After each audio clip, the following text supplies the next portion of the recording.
दोस्तों, महाकुंभ केवल एक धार्मिक उत्सव नहीं बल्कि आस्था, परंपरा और इतिहास का जीवंत संगम है।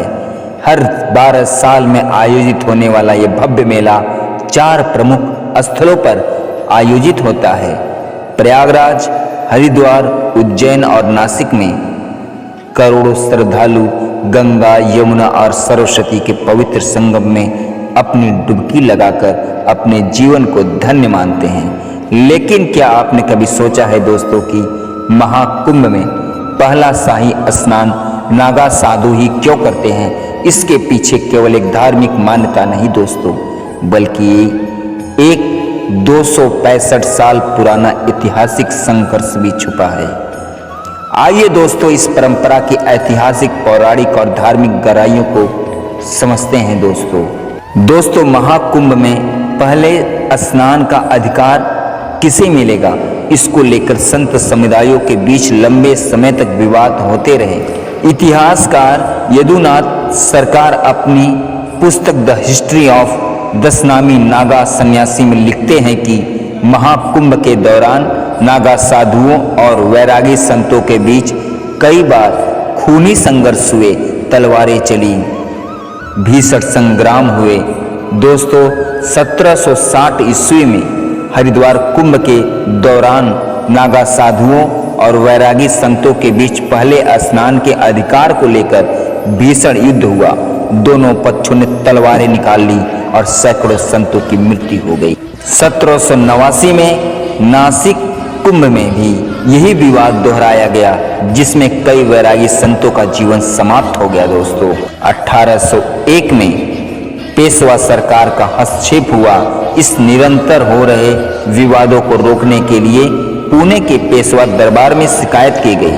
1801 में पेशवा सरकार ने आदेश दिया कि नागा और वैरागी साधुओं के लिए अलग अलग घाटों की व्यवस्था की जाए। नागा साधुओं को त्र्यंबकेश्वर में कुशावर्त कुंड दिया गया, वैरागी संतों को नासिक में राम घाट दिया गया। इसके बाद भी हरिद्वार और प्रयागराज में विवाद चलता रहा। अंततः जब ब्रिटिश सरकार ने कुंभ पर नियंत्रण किया तो उन्होंने ये नियम बना दिया कि सबसे पहले शैव नागा साधु स्नान करेंगे, फिर बैरागी संत और अंत में आम श्रद्धालु करेंगे। दोस्तों, पौराणिक मान्यता है कि समुद्र मंथन और अमृत कलश से एक पौराणिक मान्यता जुड़ी है। ऐसा माना जाता है कि जब देवताओं और असुरों ने मिलकर समुद्र मंथन किया तब अमृत कलश निकला। इस अमृत को लेकर देवताओं और असुरों के बीच भयंकर संघर्ष हुआ। इस दौरान अमृत की कुछ बूंदें प्रयागराज, हरिद्वार, उज्जैन और नासिक में गिरी। यही कारण है कि इस स्थानों पर कुंभ मेले का आयोजन किया जाता है। चूंकि नागा साधु भगवान शिव के अनन्य भक्त होते हैं, इसलिए उन्हें सबसे पहले शाही स्नान करने का अधिकार दिया गया।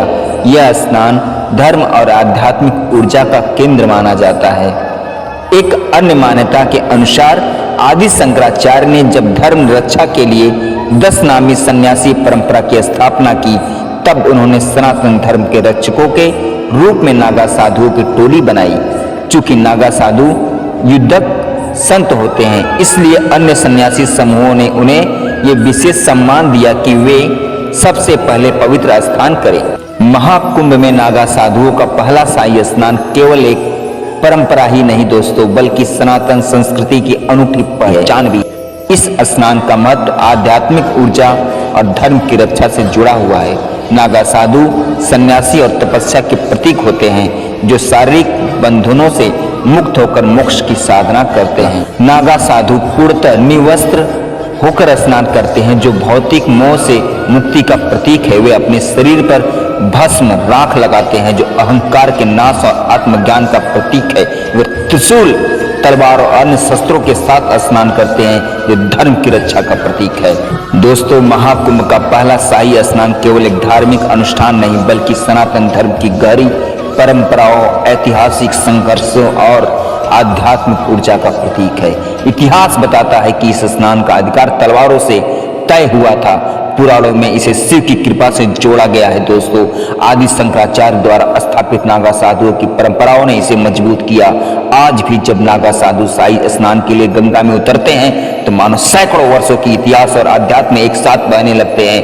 यह केवल स्नान नहीं दोस्तों, बल्कि धर्म, तपस्या और आत्मज्ञान की यात्रा है जो हर श्रद्धालु को आध्यात्मिक अनुभूति से भर देती है। हर हर महादेव दोस्तों।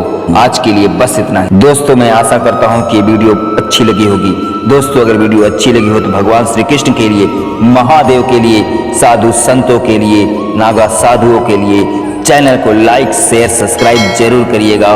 पूरा वीडियो देखने और सुनने के लिए धन्यवाद दोस्तों।